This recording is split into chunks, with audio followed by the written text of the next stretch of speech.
이게 웬일이지? 화웨이 새로 나온 스마트폰을 열어본 겁니다. 그런데 화웨이는 그런 실력이 없는데 바이든 행정부로서는 상당히 충격을 받게 된 거죠. 규제가 이거 안 듣고 있는 거 아니야?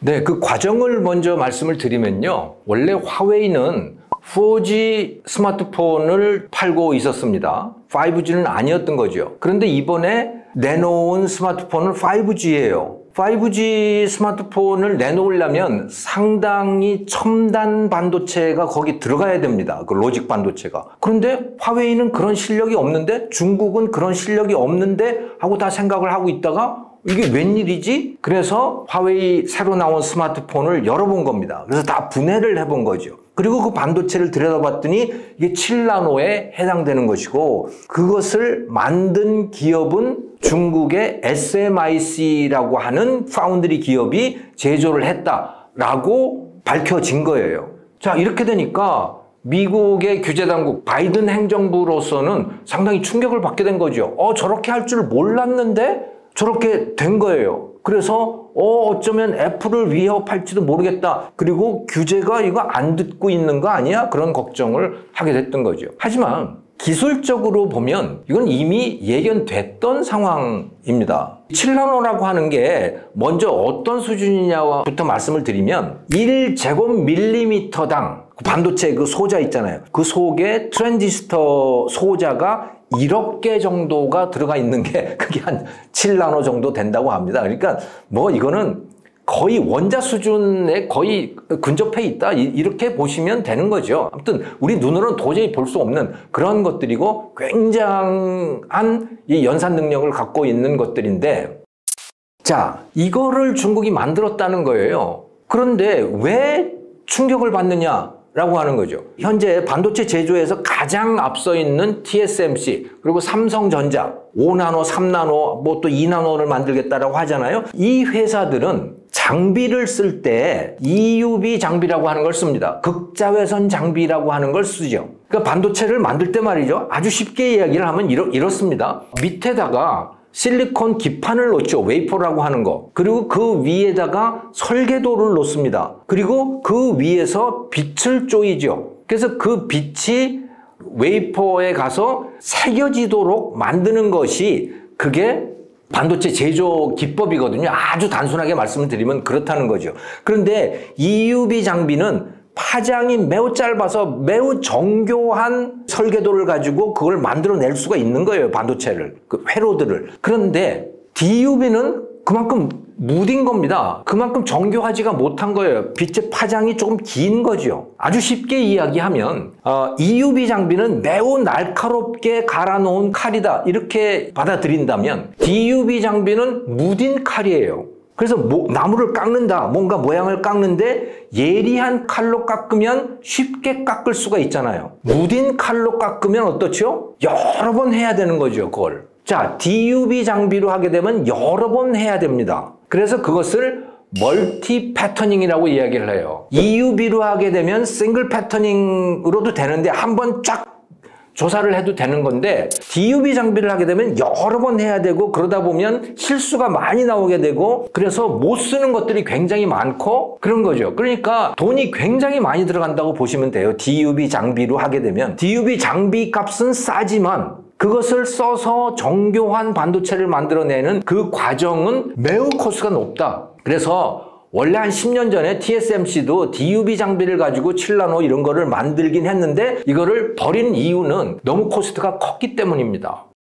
자, 그런데 중국이 그걸 하리라고 생각을 하지 않았어요. 중국이 이미 그걸 했다고 지난번 제가 이 반도체 관련된 영상에서 말씀을 드린 적이 있는데, TSMC 출신 량몽송이라고 하는 사람이 있었잖아요. 이 량몽송이 TSMC에도 있고 우리 삼성전자에도 와서 있고 중국의 SMIC에 가서도 있고, 그리고 SMIC를 떠날 때 량몽송이 이미 7나노 준비가 다 됐다고 말을 했어요. 그러니까 기술적으로는 다 돼 있는 거예요. 문제는 코스트인 거죠. 일반적인 우리 자본주의 기업들 같으면 그런 걸 안 합니다. 왜? 하면 다 미치는 거니까. 하면 엄청난 적자가 나는 거니까. 그런데 중국은 그걸 한 것 같아요, 지금. 코스트와 무관하게 적자가 나든 안 나든 상관없어. 그냥 가자. 이렇게 한 것 같아요. 이게 왜냐하면 국가 안보와 관련된 일이라고 받아들이기 때문에 그런 거죠. 자, 7나노까지는 거기까지 왔다고 하더라도 엄청난 돈을 들여서 그 이상은 가기 어렵다. 5나노, 3나노 이렇게까지 갈 수는 없다라고 하는 것이 거의 뭐 합의된 의견들인 것 같습니다. 그래서 요 정도가 끝이다. 그리고 그 7나노 정도도 엄청난 비용을 감수하고 있을 것이다 라고 하는 거죠. 그런데 중국이 말이죠. 사실은 개혁개방 이전에 민간 기업들이 본격적으로 등장하기 이전에는요. 중국이 이런 식으로 산업을 만들어내는 것은 그냥 그게 일상사였던 거죠. 과거에 소련이 그러했듯이 혹시 양탄일성이라고 하는 단어를 들어보셨을지 모르겠습니다. 중국이 모택동 시절에 대약진 운동이나 뭐 이런 시절에 정말 가난했잖아요. 정말 사람들이 굶어 죽을 정도로 가난한 시절이었어요. 그런데 그때 양탄일성이라고 하는 걸 달성을 하게 됩니다. 이게 뭐냐? 원자탄, 수소탄. 이게 두 개의 탄이에요. 일성은 뭐냐? 인공위성이에요. 그렇게 가난하고 형편없는 경제를 갖고 있는 나라가 원자탄 만들고 수소탄 만들고 인공위성 띄우고 이렇게 했단 말이죠. 무슨 기술과 무슨 돈으로. 다른 걸 다 안 하고 거기에다 모든 걸 쏟아부었던 겁니다. 지금 중국이 그런 단계로 들어가고 있다. 개혁개방 이후에는 이런 게 완전히 바뀌었잖아요. 개혁개방 이후에 민간 기업들의 방식은 뭡니까? 최저가 방식인 거죠. 원가를 최저 수준으로 만들고 팔릴 수 있는 거를 만들어내는 것. 그게 바로 개혁개방 이후에 중국의 경제를 지금까지 끌어왔던 거죠. 세계의 공장으로 만들어졌던 것은 바로 과거와는 완전히 다른 방식. 즉 팔리는 것을 최저가로 만들어낸다라고 하는 그런 방식인데 이제 중국은 과거로 돌아가고 있다. 코스트와 무관하게 국가안보와 관련되는 것은 무조건 만들어낸다라는 방식으로 돌아가고 있는 것 같다. 군민융합이라고 하는 정책이 시진핑 정부 이후에 아주 일반화되어 있거든요. 중국에 민간 기업과 군사적인 용도가 이제 완전히 하나로 융합이 된다는 겁니다. 군민융합이라고 하는 게. 저는 7나노를 만들어내는 이 현상도 그 군민융합의 하나 아니었을까라는 생각이 드는 거죠.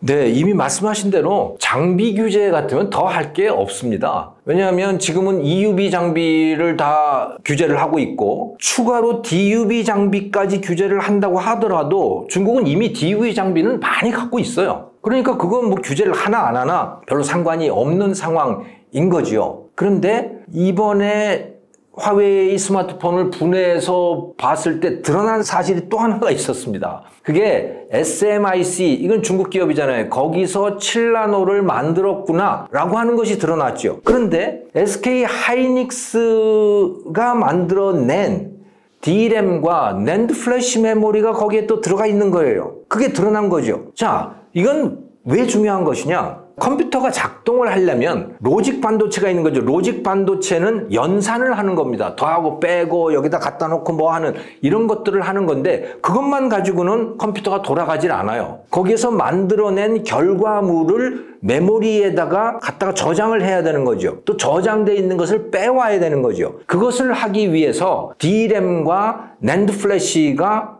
동시에 필요한 겁니다. 근데 DRAM이라고 하는 거는 이거는 전원이 꺼지면 메모리가 사라지는 거고 낸드 플래시는 전원이 꺼져도 여전히 살아있는 메모리거든요. 어쨌든 두 가지가 다 필요해요. 그리고 7나노 같은 첨단 반도체, 로직 반도체가 제대로 효과를 발휘하려면 메모리 반도체들도 빨라야 합니다. 왜냐하면 여기서 연산은 매우 빠르게 했는데 기억을 가져오고 저장하는 게 매우 속도가 느리게 되면 아무리 계산을 빨리 하더라도 소용이 없는 거죠. 그래서 첨단 DRAM과 첨단 낸드 플래시가 필요한 거예요. 서로 걸맞는 것들이. 근데 그게 SK 하이닉스 겁니다. 자, 이게 도대체 어떻게 된 일이냐? 그러니까 당연히 SK는 지금 굉장히 긴장을 한 상태인 거죠. 그래서 제일 먼저 발표를 했잖아요. 우리는 화웨이에다가 그 물건 판 적이 없다. 이렇게 발표를 했어요. 2020년 9월부터 이미 화웨이하고 거래를 중단했다. 이렇게 발표를 한 거예요.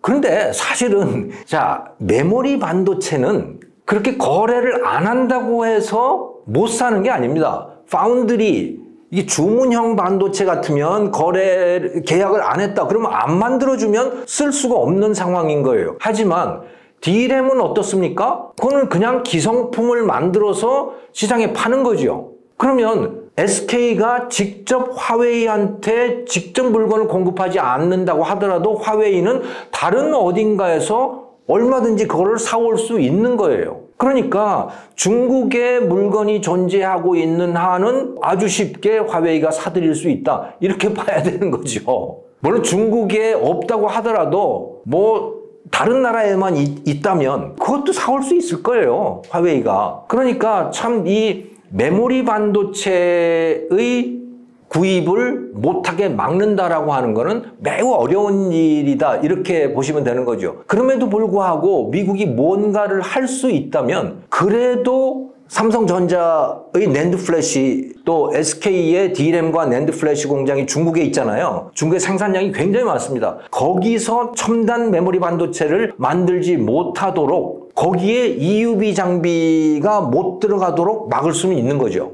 또 거기에다가 삼성전자와 SK가 더 투자를 하지 못하도록 막을 수는 있는 거죠. 지금은 그것을 연기를 시켜놓고 있거든요. 그 연기하는 조치를 더 이상 연장하지 않을 가능성이 존재하고 있는 거죠. 그러니까 SK의 뭐 주가가 떨어지고 하는 그런 일들이 지금 벌어지고 있는 겁니다. 전체 그림은 그런 각도에서 이해를 하시면 될 것 같습니다.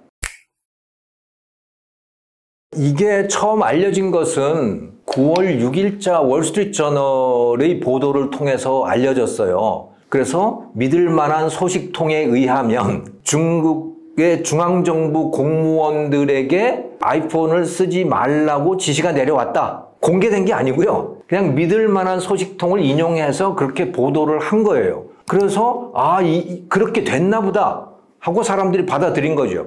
그런데 9월 13일자 중국 정부가 공식적으로 성명을 냈죠. 중국 정부는 외국의 전자제품을 쓰지 말라고 공무원들에게 지시한 적이 없다. 그런 법을 만든 적도 없다라고 공식적으로 발표를 했어요. 그래서 또 동시에 묘한 언급을 또 동시에 했는데 그게 뭐냐? 국가 안보, 시큐리티, 전자제품과 관련돼서 그 문제가 있는 거에 대해서는 우리도 굉장히 신경을 쓰고 있다라고 하는 이야기도 또 동시에 했단 말이죠. 그러면 이게 했다는 얘기인지 안 했다는 얘기인지 잘 알 수가 없는데 어쨌든 추측컨대는 분명히 공무원들에게 아이폰 같은 것을 쓰지 말라고 지시를 한 것 같다라고 추측을 할 수가 있는 거죠. 그리고 이것은 미국 연방정부가 이미 연방정부 공무원들에게 중국산 틱톡을 사용하지 말라고 사용 금지 조치를 내렸거든요. 여기에 대응하는 조치 아닐까라고 추측을 하는 겁니다. 근데 공식적으로는 뭐 그걸 하고 있다라고 발표를 한 것은 아니고요. 만약에 그것을